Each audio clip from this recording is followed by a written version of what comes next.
certainly feeling a lot more like Christmas. Yeah. Oh, and then some. It is. Felt definitely like it this morning with temperatures in the mid-20s. Yeah, Christmas in Canada. I mean, it was like a 20-something. This time last night, Lori and I were noticing we were almost at freezing, and then once we got on the 11 o'clock show, we were already below that number. So here's what's up on the sky cams. You can see some pretty Christmas lights down there. Yeah, what do we have for the current number in Perry? 54. So this is a good bit warmer, at least 20 degrees warmer than this time last night. We'll see where we end up in the morning. I put us as low as around freezing. And the numbers, again, they're going to do what they're going to do. There's a front moving through now. We'll see how it translates into that morning low. 50s on the board in green.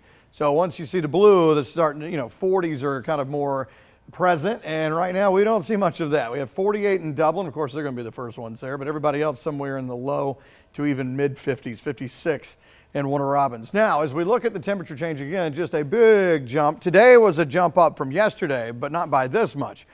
This is a much warmer situation than this time last night. As we look at the wind, that's been part of the story today. We've had a southwesterly flow ahead of the front. Now it's kind of westerly, and you can see the northwesterly breeze coming in on the back side of the front. And so we may have the wind pick up a little bit as we go on through tonight. The clouds are already forcing down toward the south and east ahead of the main front. And as we look at the big picture, not much of anything going on. A little precip up in the mountains of North Georgia, but nothing here. So let's get into future view, and it's not going to show much of anything. We'll look for these wind arrows there. That kind of tells part of the story.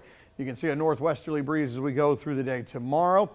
Cooler, so instead of low 60s, back to low 50s, maybe mid 50s south.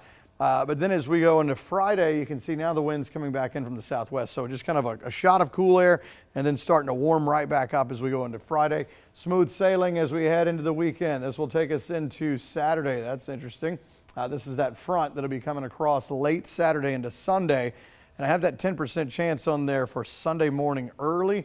If the graph keeps trying to pick up on some of this as we go into Saturday night, we may put that 10% more kind of Saturday night, overnight into Sunday morning. This is all ahead of that next front that'll be coming down. Future view on the long range does show, or not so much just yet Saturday afternoon, but late night, overnight here into Sunday morning, a couple of blips there. So all in all, the weekend looks great. Everything clears out as we go through the day Sunday. But we may put a sprinkle chance for later on Saturday or early Sunday if that even happens. This shows 37-ish tomorrow. Maybe we go below that.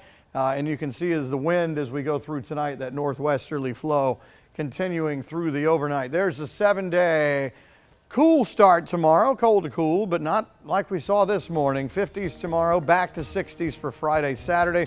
10% for early morning Sunday, but again, we may add something for late Saturday night. Either way, it's not a big deal.